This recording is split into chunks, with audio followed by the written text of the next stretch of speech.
Everyone has a different idea of how much an 18-year-old whiskey should cost, including every distillery. I'm going to put this one out there and say that you're all wrong, and so am I.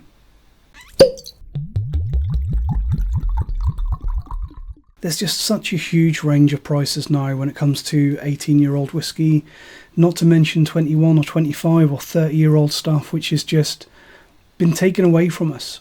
As enthusiasts and drinkers of Scotch whisky, the percentage of us that can actually afford to buy and drink that unique experience that extra mature Scotch whisky offers is getting smaller and smaller, which is a terrible shame.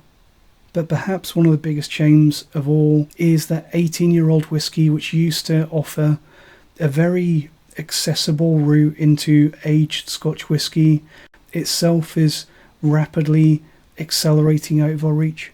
There's just such a wide range of prices these days, and they're all so high, generally, that there's really no yardstick for kind of mentally assessing what is the proper price and what is good value and what's not. And I would say that that's exactly what some distilleries want. I think that in the majority of cases, old whiskey has now become a luxury good.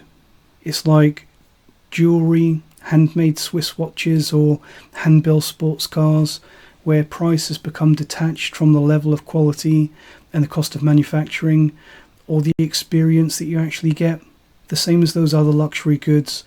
I think, in my opinion, that when you look at a lot of 18-year-old whiskies and how they're priced now, it's become more about being able to show off what you can afford and less about the quality. Which brings us to this one. Because this is a whiskey review. You may have forgotten that. I had a little bit. This is the recently released Port Charlotte 18, which is a nightmare to actually hold in a position where you guys can see what it says on the label. But that is what it says on the front.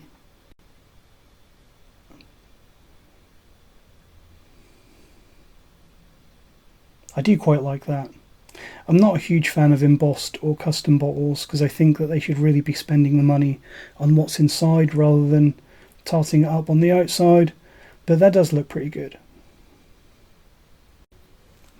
So yeah, bearing in mind what I've just said about the complete unaffordability and disgusting prices that are happening at the moment when it comes to 18-year-old whiskey, today I'm going to be looking at this Port Charlotte 18. So the price of this one, if you didn't know, and I'm sure you do, because you've either bought it or you're outraged by it, rightly so, is £175 here in the UK, which is proportionally higher than the slightly lower ABV Bruichladdich 18. But in my opinion, that expression, the Bruichladdich 18, is already pushing the limits of affordability. And of course, when I say affordability, I don't mean what we can afford. I mean what we should be paying. Because of course there's some of us out there that can afford anything, but that doesn't mean that we should. And I think that we also need to keep in mind that this 18-year-old whiskey at £175 is around 3 times the price that we were paying for most 18-year-old whiskey only a few years ago. And in my humble opinion, and it's just my opinion, that's far too much. Details for this expression though, because I have bought it. It may be the last time, but I was suckered in. I paid my money for this because I wanted to see what it was like and I wanted to share it with you guys. So details for this one, it is the 2024 edition, which is the first time that they've released an 18-year-old Port Charlotte. It is a limited release of 6,000 bottles, so that's fairly small batch, but not that small. I think the 6,000 bottle batch size combined with the unappealing high price will probably mean that a lot of people will get to try this if they want to. I'm going to put this out there right now, and I'm going to say, if you want to try this, try it in a bar if you can, if you're lucky enough to have that available to you, or a sample, because it's just, the price of this one is too much. But the fact that this is the 2024 edition and it's 18 years old tells us that this stuff would have been distilled no later than 2006. So this stuff is from a similar period of distillation to the Port Charlotte Nass that I used to buy, the no age statement stuff in the clear glass, which is bang in the middle of the era of creamy, lactic, butyric Bruichladdich whiskies, which is exciting to me and outright repulsive to some others. The casks that I've used in this one, we're told that it is 74% second fill sherry casks and it's 26% second fill French oak wine casks. That is a hell of a lot of grape influence. But I am pleased to say that it's all 100% refill, so hopefully it won't be too overbearing. We're also told on the front label of this one, I don't know if you could see it, it's down here, in fairly small black letters on dark grey. Bold choice. But we are told that it is unchill filtered and colouring free, which is absolutely fantastic. But it's also slightly more worrying that they tell us on this one, and they don't feel that it's important to tell us on the label anywhere of the Port Charlotte 10. It is also interesting that with this Port Charlotte 18-year-old, when they bottled the Bruichladdich 18, they decided to go for the standard Bruichladdich ABV of 50% ABV. With this one, they decided to bump this one up to 54.3. A lot of people are going to assume that that's cask strength. I don't know, but I'm going to assume that it's not. I don't think that they tell us anywhere that this is cask strength. But a lot of people are going to see that seemingly random number and assume that it is. But 54.3 is actually 95% proof in the old UK proof system. So I'm going to guess that this is not quite cask strength and that they have added some water to this. And unless they want to put cask strength on the label, I'm going to continue to assume that. But I think that it's interesting that they've gone for that higher proof on this one. And it does have to make you wonder if they've gone for that higher strength because at 18 years old, for a peated Islay whisky, you do have to wonder if that level of aging has started to age the oomph out of the peat. Because it has to be said, and it's not just me that thinks this, that peated whisky is not always its best when it's aged for a long time. There is something to be said about young peated whiskies and that raw power that you get, which doesn't always translate to an extra long maturation. But that's enough speculation. Let's get some in the glass. Let's see. Noisy cork. Let's see if it's worth £175. It is also interesting, and it's almost makes it worth a little bit more, that the fact that they've called this natural colour means that you can use this to train yourself to know what an 18-year-old whisky from refill sherry and wine casks should look like. It is quite dark. Let's hold some paper up. It is pretty dark. And that is what a whisky should look like after 18 years in those grape-based casks. So it's good to know. And I'm glad that they did that. And I'm glad that they told us. But Port Charlotte 18 on the nose. Sweet and creamy. Very, very creamy. Honey, quite sweet and creamy honey. Vanilla cream, quite lactic. Buttery. Off milk. And yeah, a little bit of that ironic, that classic Bruichladdich style butyric, slight baby sick note, as some people like to call it, or hate to call it, because it's really something that you either love or you hate. But I've said it before, and something that I personally really enjoy is that lactic, creamy, butyric character that you get from a lot of Bruichladdich whiskies that were distilled about 20 years ago, because they had bucket loads of it in the early days. Because Bruichladdich, you have to remember, they put 1881 on the label for a distillery of that name, but modern Bruichladdich reopened in 2000, 2001, and in the early days they really had so much of that creamy lactic butyric character, and I really loved that. And you can tell in this one that it's a product of that era before they started to tone that down a little bit. Also getting a little bit of a hint of oily old malt, kind of a half fingerprint of the extended maturation on this one. Bright orangey maltiness, but I think that this one is surprisingly supple and fresh for an 18-year-old whiskey. Another way of saying that is that I don't think that this has the full range of flavours that you would expect and demand from an 18-year-old whiskey. I think that part of that is because they've used those, admittedly refill, but they've used 100% wine and sherry based casks in this one, which I think has stood in the way of the aging a little bit. Quite medicinal though, medicinal germaline, salves and bandages. Also getting a little bit of sweet tar, spicy smoky peat, and the same way as you get on the Port Charlotte 10, which I've grown to like and even love over the years. The way that on the Port Charlotte 10 you get that spicy oakiness from the casks and the sweetness mixing with the heavily peated notes to create that sweet and smoky peaty profile. You get a little bit of that on this as well. Sweet tar, spicy smoky peat, slightly inky, black ink out of a biro that's been chewed slightly on the ends. If you hadn't guessed, I'm pulling your leg a little one on that one. A slight papery oakiness, a little bit of a... Despite them saying that they're all refill casks, I'm getting a slightly raw, oaky, active cask note. As well as some quality tobacco, like freshly broken up pipe tobacco, quality stuff. Dark fruits, raspberries and milk chocolate.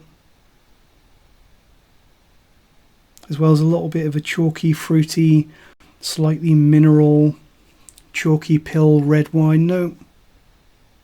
Raw and fumey on the peaty smoky side, kind of like a diesel fumes note. Absolutely to its credit, this is a very complex and well-made whiskey, although I would argue that it's perhaps a little bit disjointed. Some age, some youth, some peat, some wine. Moments of greatness, but probably a little bit of an identity crisis. Let's see how it tastes.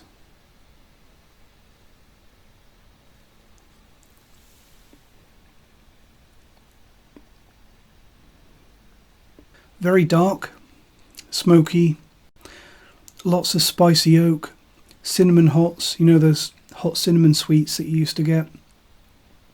Quite a bit of sour oakiness and quite lactic. That lactic, creamy, off-milk butyric note that I was picking up on the nose, that's in the palate as well. Blackcurrant jam, sugary ripe banana, like a baked banana drizzled with honey note. But quite peaty, as you'd expect from any Port Charlotte. It does, at least at this strength, it retains lots of the smoky peatiness. A little bit of a note of cough medicine, as well as a little bit of a marzipan, like sugary almond note. I think on the palate it's quite a luxurious experience, and it's quite full. But disappointingly for an 18-year-old whiskey, I don't think that it's enormously subtle, with lots of spicy oak and, despite being refill casks, lots of wine influence. If you're familiar with the modern Port Charlotte 10, then you'll probably know what I mean, and that probably gives you a good idea of what to expect. I think if you combine what you're familiar with from the Port Charlotte 10 and you combine that lactic, creamy, butyric note, then that gives you a good idea of what you get on the Port Charlotte 18. I think that with this one you get excellent intensity, but my question is, where is the elegance or even the signs of those 18 years in the cask? Where is the evidence that this has seen that long maturation? I think blind, I would probably have guessed that this is around the 12 to 14 year old mark. I think that the evidence that this has been in the cask for nearly 2 decades is there, but I think that it's very well hidden. Let's have one more sip and look at the finish. I think medium long, good length of finish, with lots of stale, creamy peat, faint hint of peat transformed by age, quite a bit of spicy oak, more of that kind of cinnamon, hot sweets note coming back. I think that with this whiskey, they're obviously charging a massive premium because it's been matured for 18 years and because it's an Islay whiskey, so it's always going to be that bit more expensive. I think that it shows signs of the age on the nose, but not too much elsewhere.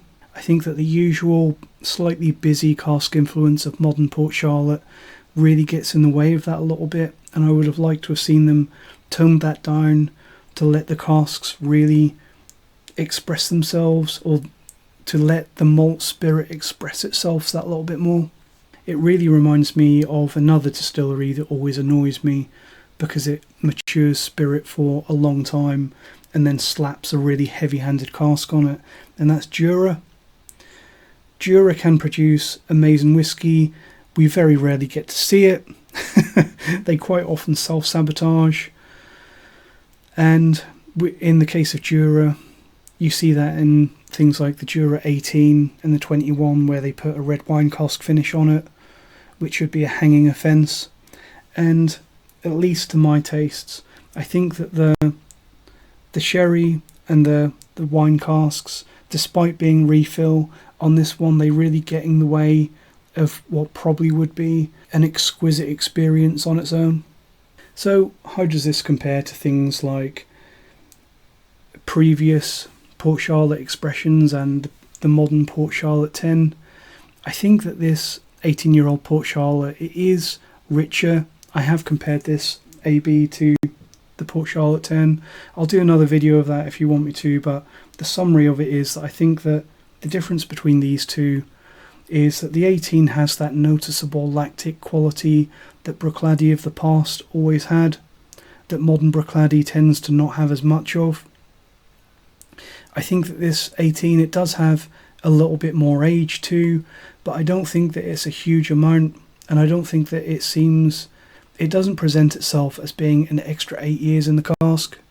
And I do have to question if this is really what we want, because an 18-year-old whiskey is not always what you want from a heavily peated distillery. When you're talking about heavily peated whiskey, a lot of those, the really great heavily peated whiskies, and one of my favourites is like young independently bottled Kalila, because it's really raw and forceful and a real peat brute, and I really love that in a whiskey. And I think that when you age a whiskey for 18 years, you lose a lot of that. Peat is often said something that works at a young age, and I think that that counts against this one a little bit.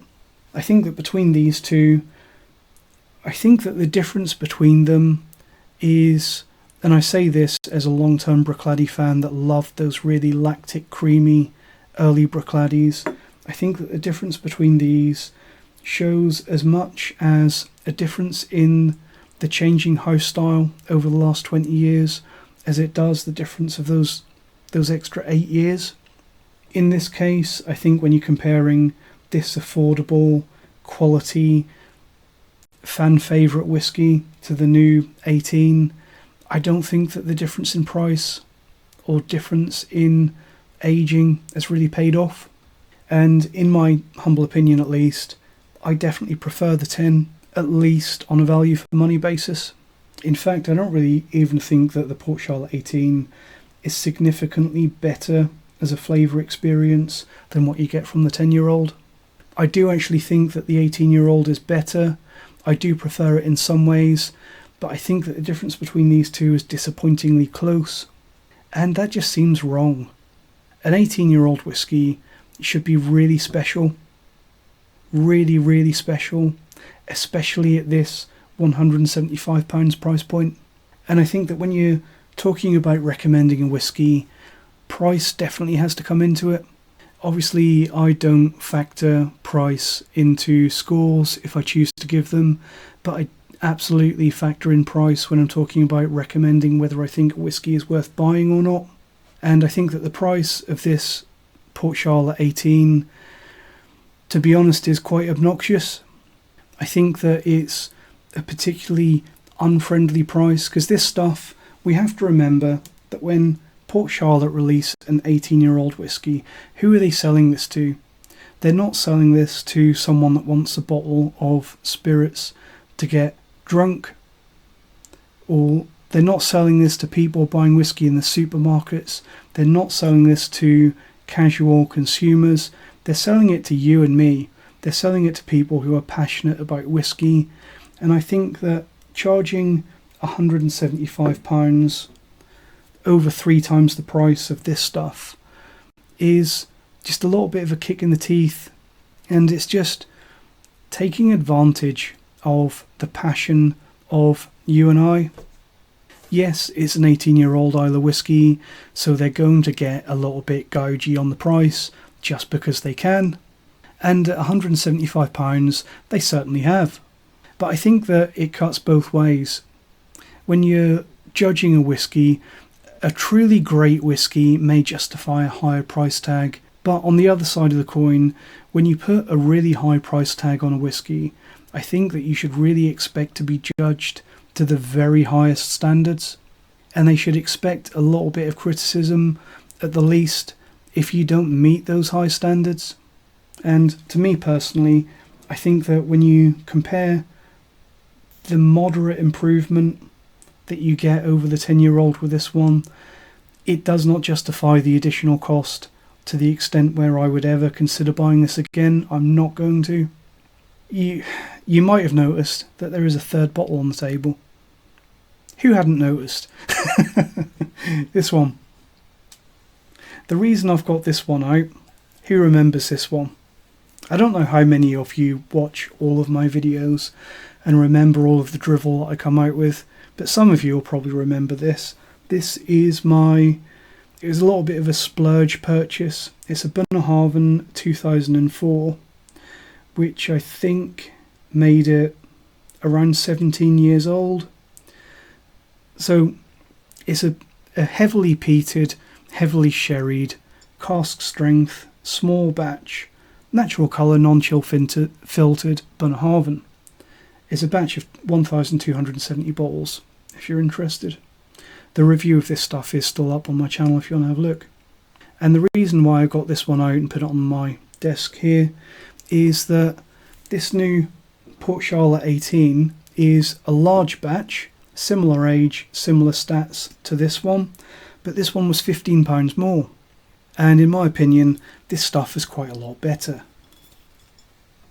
Me personally, and I say this as someone who's always really loved older whisky, for probably the last 15 years I've been on a little bit of a mission to seek out those 18 to 20-year-old whiskies, because I really enjoy the unique flavours that some of them can give. But when you consider that this one is over 3 times the price of this, there's only one of these two that I would ever consider buying again. I think that if this 18-year-old was significantly more complex and richer and better and different than this one, then it might be different. But I really don't see what the extra 3 times the price is getting you on this one. I do think that 18-year-old whisky and even 18-year-old peated whisky can be truly great, but it's absolutely not a given. And in this case, I think that you should save your money and go with 10. So I think that this review, that's about all I've got to say. I think a lot of people are going to be passionate about this one. A lot of people are going to be outraged. I expect some people will probably enjoy this one quite a lot, especially people that are new to whisky. This might be one of the first chances that they've had to experience an 18-year-old heavily peated whisky. And it is worth experiencing. By all means, if you can find something as a sample or as a bar pour, 100% go for it, providing it's not astronomically priced. because you do need to experience the unique flavours that you could get from an older whiskey. But other than that, let me know what you think. As I said, I think this is going to be a controversial one. A lot of people are going to have buyer's remorse. A lot of people are going to have a little bit of Stockholm Syndrome. But either way, let me know. No wrong answers. Thanks for watching, and cheers.